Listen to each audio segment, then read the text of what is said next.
So chat, I was sent something by my partner a while ago, but it's been on my mind ever since, and it just made me so mad.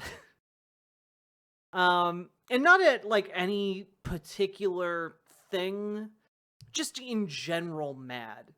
And that is, I found out about I believe it's called the 1909 Baker Electric, which is one of the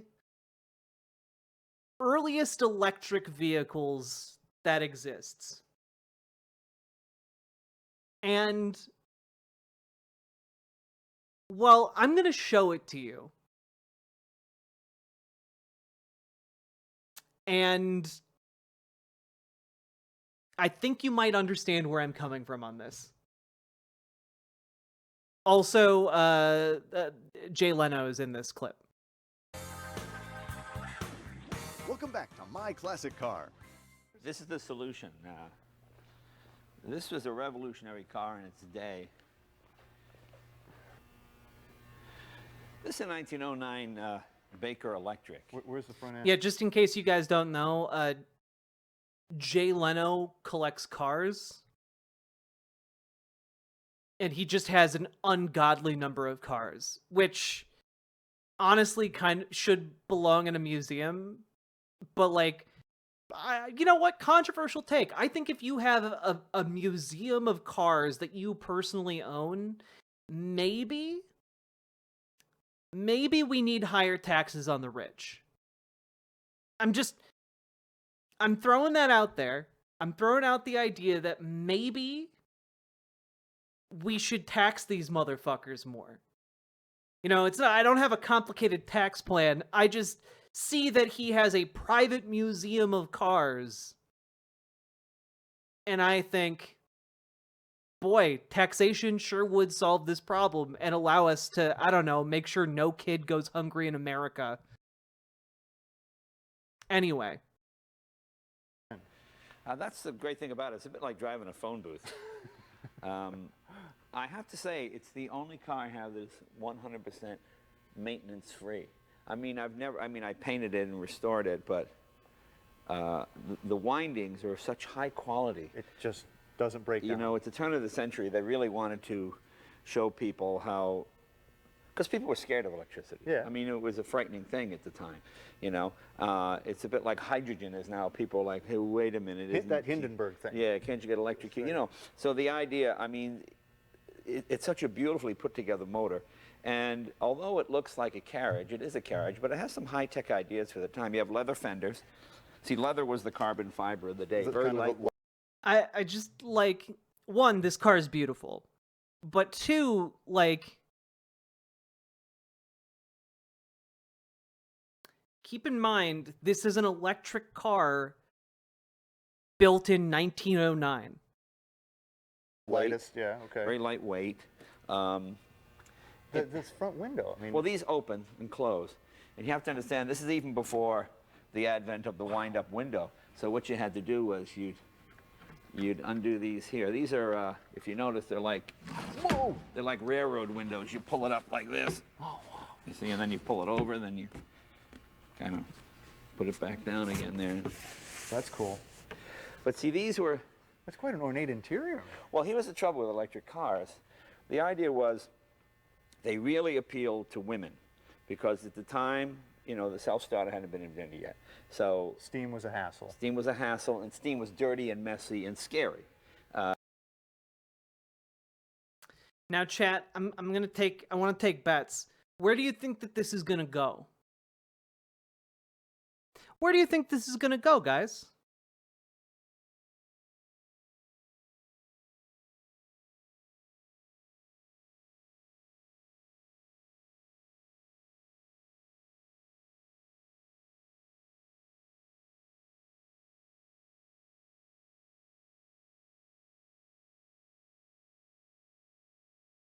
Someone bought it out and dead.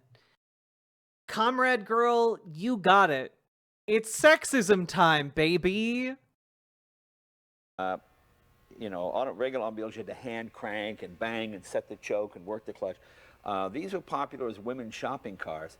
So what they did was they really marketed them to women. They made it look like a woman's sitting room. You have the flowers.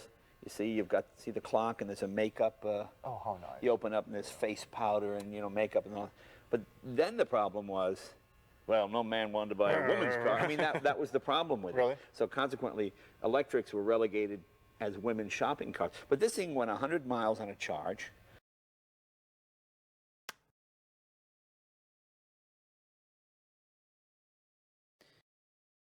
This thing had a car battery in 1909 that allowed it to have a 100-mile range.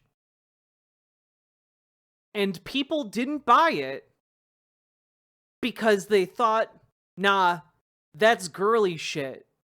We want these maintenance-heavy engines.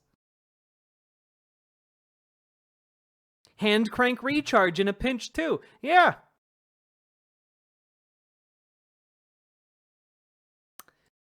Just gonna back this up. Electrics were relegated as women's shopping cars. But this thing went 100 miles on a charge. At the turn of the century, there were 15,000 of them in New York City. You could drive, there were charging stations all over the city. Really? Yeah. There were 15,000 of these Oh, cars? yeah, they were all over the place. There were a lot of them. I mean, looking like this, looking like the phone Yeah, booth? yeah. And they were really quite...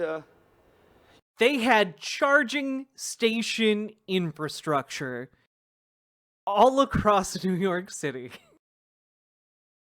We literally were standing on the precipice of deciding between electrified infrastructure for electric vehicles that in 1909 had a range of 100 miles, and the alternative was the noisy, disgusting explosion engines that run off of oil we have to dig out of the ground that are slowly going to kill the planet. And we went with the second option when we could have gone with the first one. And I'm not saying that cars are the answer, because obviously we should have more train infrastructure. We can have hyper-efficient trains and electrified transit with trains. But it probably would have helped if we had just gone with electric cars. Because, guys,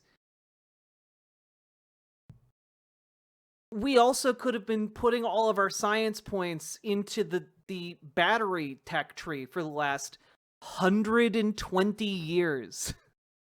We could have been putting all of our science and technology on efficient battery and on efficient, like battery locomotion. And, like, we didn't do that. We just didn't do that. I am also very upset at Andromeda. Yeah, the men saw this and went, effective technology that's efficient and works well must be for women's work. And unironically, that killed the electric car. It really makes me upset. You know, it's interesting. One day I was having my house termited. They put the, the big tent over it. So my wife said, I want to stay at the Beverly Hills Hotel. We never stayed there. And I said, okay, so we'll spend 2 days at the Beverly Hills Hotel. So I drive this to the Beverly Hills Hotel, and I pull up, and they go, hey, is that Mrs. So-and-so's car? And I go, who's Mrs. So-and-so? She goes, oh, she used to come in and get her hair done every year for almost 50 years. And she would So, the old school, we're going to be exploring space in 200. Sci-fi authors were pretty much right. Save we got the bad timeline. No, yeah, exactly. This makes me mad. Exactly, Lady Ringcloud. Exactly. That's kind of the thing, right? Also, thank you for the $5 dono.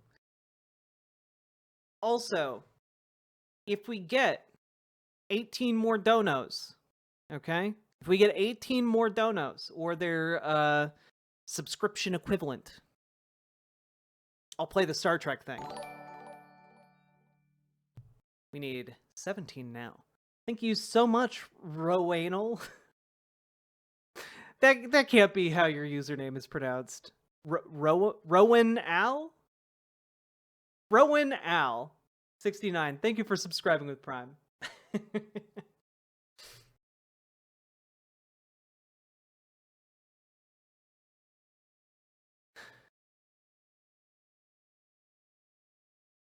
In one of these. And I said, well, she goes, well, we haven't seen her in a year or two. And I tried, and she had just died. But she had a Baker Electric, and I never found the car. But from like 1935 until almost 2001, she would take this thing to the Beverly Hills Hotel every week to get her hair done. Now, you might think, oh, well, that's the end of the segment. No. Welcome back to My Classic Car. Transmission? No, it's just direct. Right. That's a great thing about electricity. Is like steam. You have all your torque right There. away. Yeah. So it'll climb any hill at 23 miles an hour. That 23 miles an hour is about the top speed. Kinda what it does. And believe me, Which, like, for a car in 1909, 23 miles an hour is probably about as fast as you want to be going anywhere. You know? when you're going downhill with this 23 miles an hour, Plenty fast. it's probably Plenty because fast. it tends to high side. It is like driving a phone booth. And you know, my wife loves it because we use this at the holidays to go look at the Christmas lights. And it's the only car I have with a deer. The deer come right up and look in the window because there's no smell, there's no sound. Yeah. And they, you know, if there's deer on the road, we'll stop. And they walk right up. I think it's something about this curved glass. And they go like this, and they look in. Well, that's because not my wife. That makes it the great. Oh, isn't this great? It's the greatest car we've ever had. Yeah. So charging stations were This is the everywhere with original charging station here. I don't have all the pieces to put it together, but it does have sort of. You gonna talk, Larry? 16. Yeah, we could have had world-class public transit and electric car infrastructure for decades. But have you considered owning an electric car is for women and makes you gay? Ah, the feminization camps were actually were actually electric car manufacturers. I understand. I see now. It does have that kind of electric. And these are kind of cool. These are the original Thomas Edison batteries. Thomas Edison invented the alkaline battery to double the range of the electric cars? Of electric cars. And he did. It just didn't double it enough. It wasn't far enough. But see, what you do is you take them, you'd flush them out, you clean them, then you pour fresh acid in them, and they were good for another 2 or 3 years. You know, so you could use these same batteries over and over again. And so you still got all the Edison patent information, and you know. Man. Now that's, It really is crazy. Like, this was a charging station right here. Like, we could have had this. that's got to be a rare piece. See, do not use acid in this battery. You put water in it. I'm sorry, Mr. Edison. I said acid. It's distilled water. Yeah. Wild looking car, and you as with many of your cars, you have kind of the original. Yeah, that's promo the original ad. That was quite a racy ad in the day. So you got the guy says, "Daddy, get me a Baker," but you're not quite clear if it's really her father or some creepy. No, like unironically though, like this is the kind of thing that made tech such a male-dominated field, right?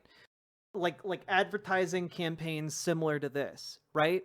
Like one of the famous examples of, you know, industries that kind of got killed by societal sexism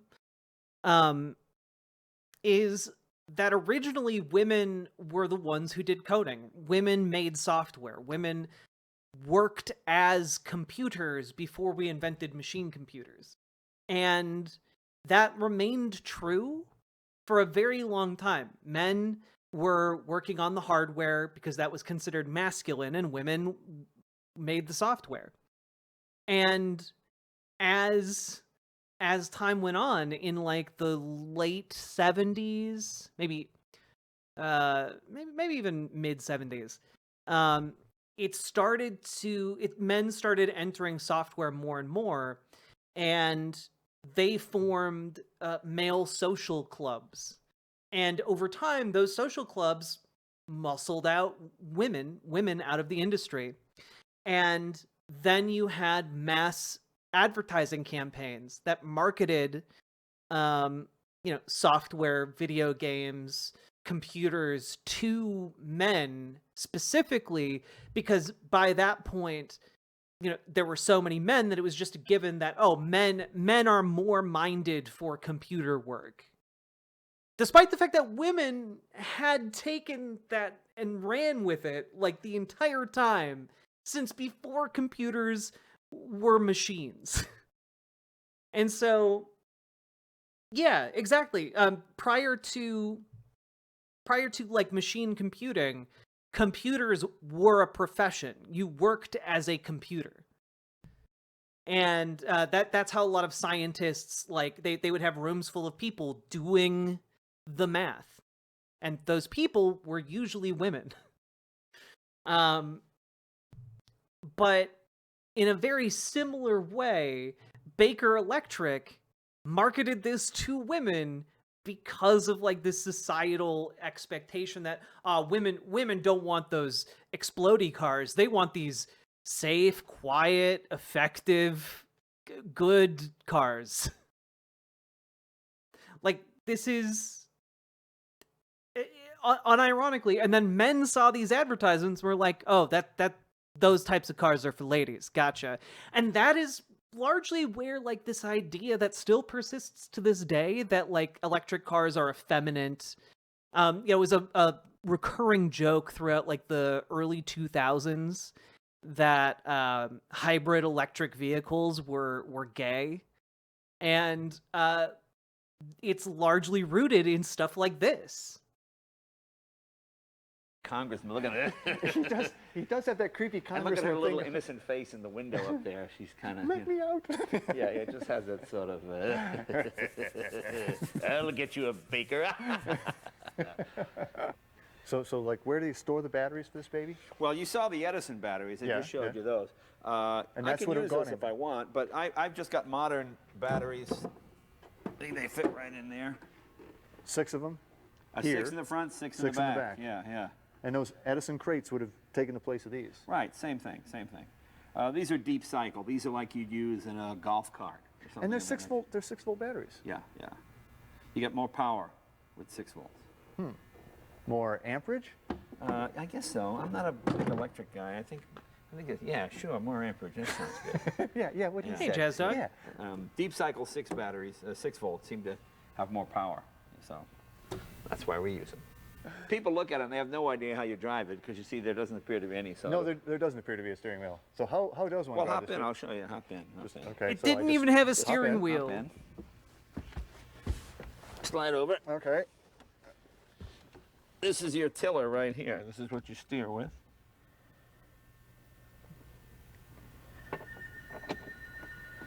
You release your handbrake and you turn your key. There's some gauge went up. Volts went up. And away we go. Fucking magic, dude.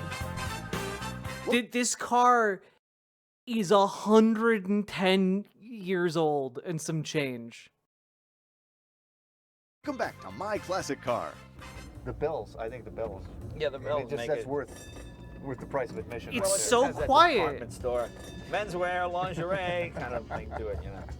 And you keep your eye on your gauges. It makes me so angry. Plus, you can look down on other cars. You've got that. You do have that kind of superior feel up here. You know? And the nice thing is, Unironically, like, I look at this and I'm like, this looks like a future vehicle. Like, this looks like the H.G. Wells The Time Machine type device. Like, this is cool. And obviously you couldn't have the same form factor today because it is probably, like, structurally unsafe.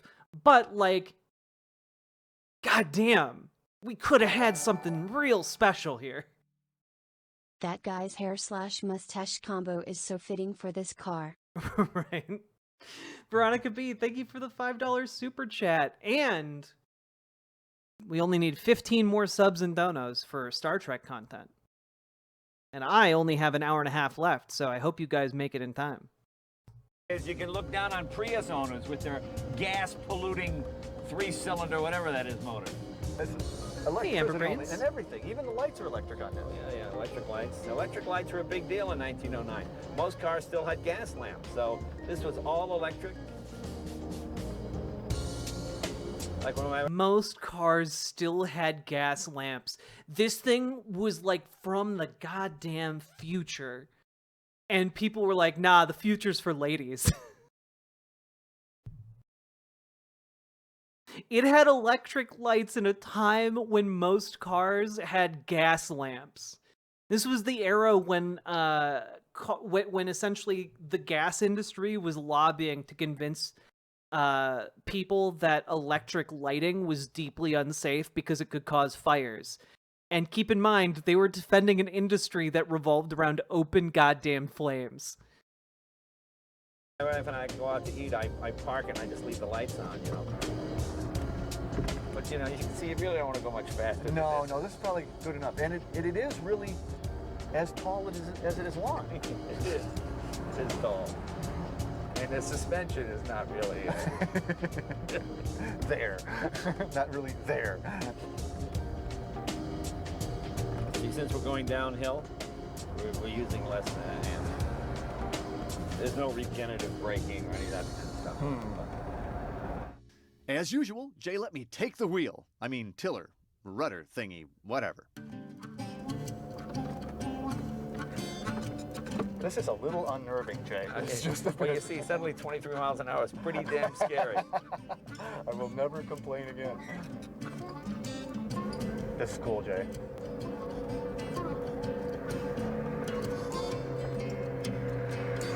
It makes me so mad. Flat out. Yeah. There are like 3 or 4 generations of human beings working their entire lives on developing new technology that could have been dedicated to making this technology, and instead we used it on goddamn machines that are killing the planet. Hey, I'm doing the best I can, okay? But I'm enjoying the ride. But it's pleasant. It's great. It's great. But you can see, like, when you watch this and you look at this thing's form factor, like, where the Jetsons idea of the future came from, right? Like, they're sitting in, like, this comfy, cozy little pod, and it's just zooming along. When you look at the Christmas lights, it's the best. And actually, after you get onto it, it is kind of relaxing. Yeah, it's just a fast jog. Yeah, no, like what I'm talking about is like a century, and some change of like making this technology better. We could be in such a better position on the world stage, like all of us, the entire planet. I would think as a taxi it'd be great because you don't go very fast. The meter just keeps running and running. Exactly, that's the advantage. But in the day, this is about a Model T only went 42 miles an hour, and this goes 23. So don't forget the roads weren't paved, Right.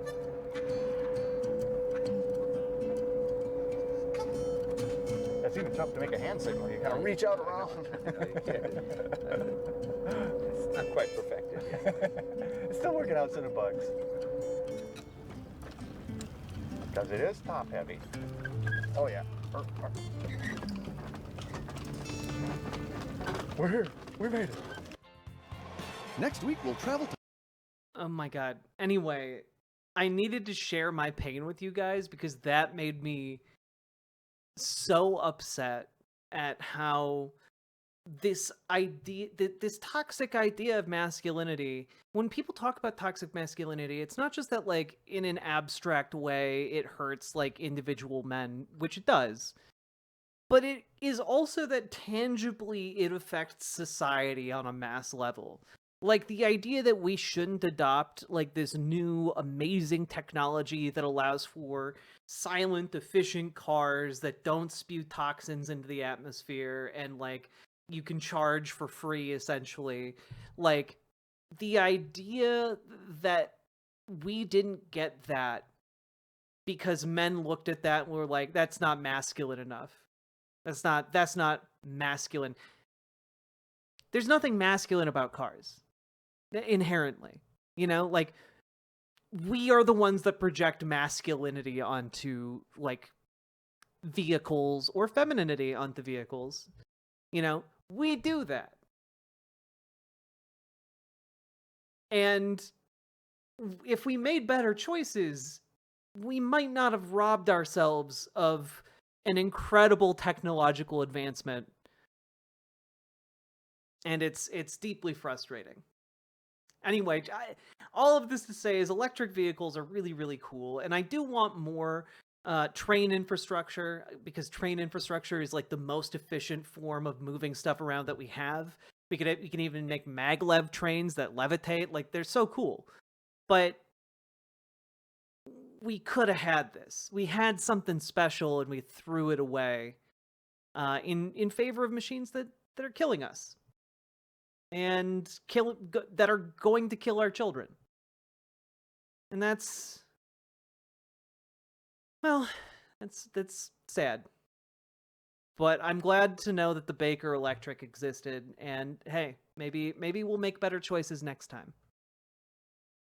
Or maybe not. We might make worse choices, given the current political state of things. So who knows? Hey, but the sun rises again tomorrow, and we can always try again. So there we go.